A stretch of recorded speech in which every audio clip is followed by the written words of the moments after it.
Linda Luciana Sihaloho D0A018096. Syarat pejantan untuk inseminasi buatan. Syarat pejantan untuk inseminasi buatan ada 3, yaitu syarat reproduksi, syarat teknis, dan syarat kesehatan. Salah satu contoh syarat reproduksi adalah libido yang tinggi pada ternak. Salah satu syarat teknis yaitu kualitas semen yang baik dari pejantan. Dan salah satu contoh syarat kesehatan adalah ternak tidak mengalami gangguan atau penyakit pada tubuhnya.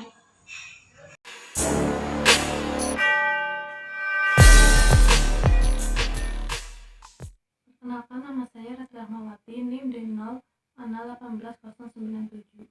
Di sini saya akan menjelaskan tentang cara penampungan semen. Cara penampungan semen terdapat 3 cara, yaitu yang pertama dengan menggunakan vagina tiruan, yang kedua dengan menggunakan elektroejakulator, dan yang ketiga dengan pemijatan. Metode vagina tiruan yaitu dengan menggunakan alat yang bentuknya sama seperti vagina yang sesungguhnya. Yang kedua yaitu dengan menggunakan elektroejakulator, di mana menggunakan listrik untuk merangsang pejantan. Yang ketiga yaitu dengan pemijatan. Pada itik, penampungan semen dilakukan dengan metode pemijatan pada punggung itik. Penampungan semen sebaiknya dilakukan oleh 2 orang, yang satu memegang ternak dan yang satunya melakukan pengurutan dan penampungan semen. Pemijatan dilakukan dengan tangan membentuk sudut 45 derajat sejajar dengan punggung pejantan, dan pengurutan dilakukan berulang kali sampai pejantan ereksi. Ditandai dengan naiknya bulu ekor dan keluarnya papilae dari kloaka dan mengeluarkan cairan bening.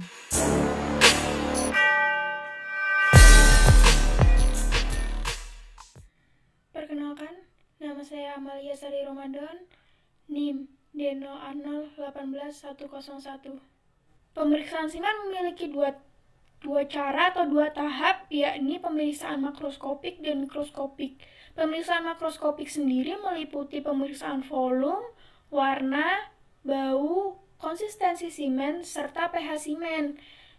Nah, warna dan konsistensi atau kekentalan semen ini sangat dipengaruhi oleh konsentrasi semen, di mana semakin tinggi konsentrasi semen, maka warnanya akan semakin pekat atau kuning, dan juga semennya akan semakin kental karena kan konsentrasinya tinggi kan.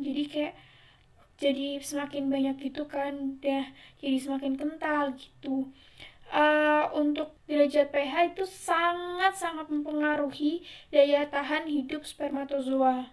Untuk pemeriksaan volume, warna, dan bau itu bisa diamati oleh kita, dan untuk pemeriksaan pH bisa menggunakan kertas lakmus. Untuk pemeriksaan konsistensi menggunakan derajat kekentalan.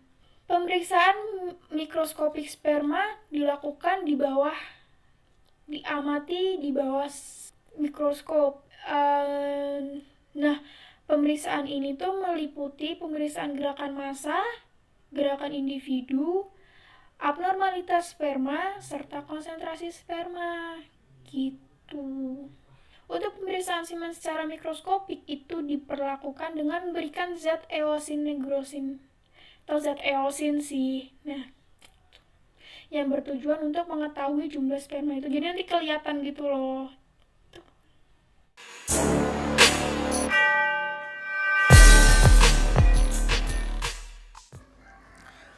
Perkenalkan, nama saya Mirza Maulana Almai, NIM saya D0A018102. Saya akan menjelaskan tentang pengenceran semen itik.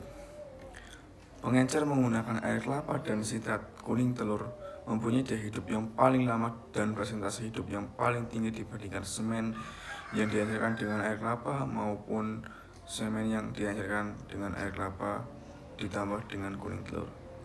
Air kelapa, ringers, dan sitrat menghasilkan keutuhan membran plasma spermatozoa itik yang tidak berbeda nyata. Air kelapa mengandung glukosa sebagai sumber energi, dan ringers dan sitrat banyak mengandung natrium dan sodium sebagai menjaga keseimbangan elektrolit. Glukosa dan sodium juga dapat berfungsi sebagai krioprotektan ekstrakulikuler bagi spermatozoa.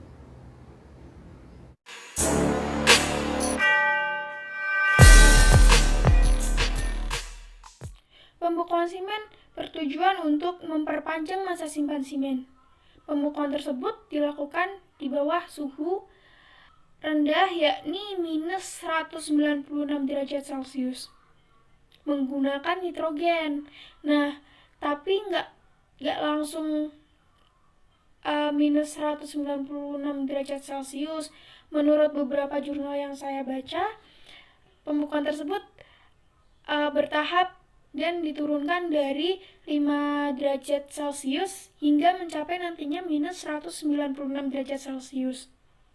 Nah, efek samping dari pembekuan ini sendiri karena tadi suhunya sampai mencapai minus 196 derajat ini, nah nantinya ada cold shock dan pembentukan kristal es ekstra dan intraseluler dari spermatozoa tersebut.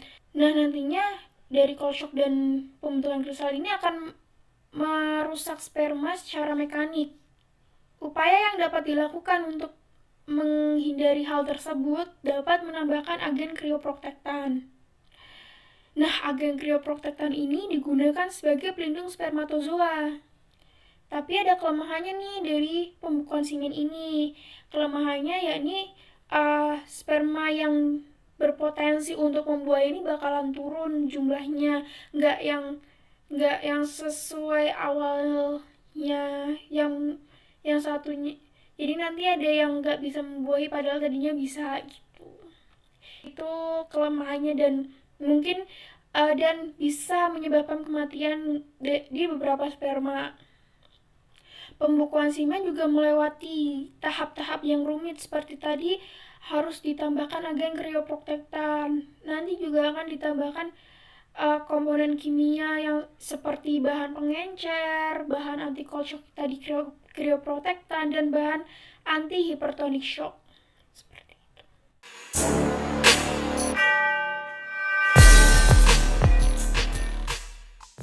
Assalamualaikum warahmatullahi wabarakatuh. Perkenalkan, nama saya Trivina, NIM D0A018092 dari kelompok 6H D3 Produksi Ternak.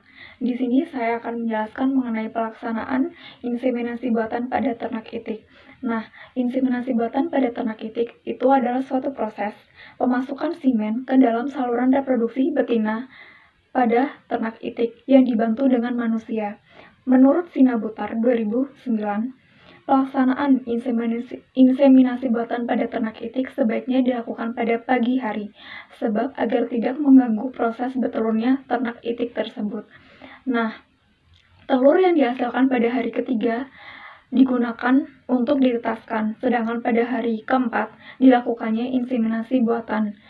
Sebab salah satu faktor dari keberhasilan inseminasi buatan itu adalah frekuensi IB pada masa produksi. Sekian dari saya, terima kasih. Assalamualaikum warahmatullahi wabarakatuh.